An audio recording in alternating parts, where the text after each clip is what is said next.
خراج داستانیں جیسے عام باقی مہاجرین کی ایسے ہماری بھی ہیں. تو یہ ان لوگوں کے لیے جن کو الحاق کا شوق ہے اور یہ جانتے ہوئے کہ اس کا مطلب بالکل واضح کشمیر کی تقسیم ہے.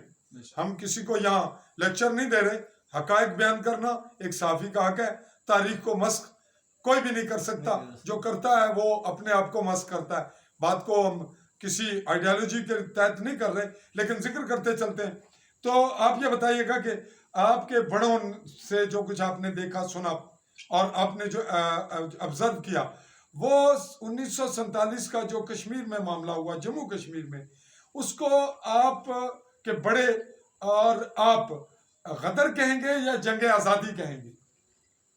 سر ہم نے اپنے بڑوں سے غدر ہی سنا ہے کہ افراتفری اور لوٹ مار اور ایسے حالات میں لوگوں کو وہاں سے بھگایا گیا، گھر جلائے گئے، عزتیں لوٹی گئیں اور پتہ نہیں کتنے نوجوان اپنے والدین کی آنکھوں کے سامنے غائب ہو گئے. ظلم و ستم کا بازار گرم تھا اور ہر طرف افراتفری کا عالم تھا.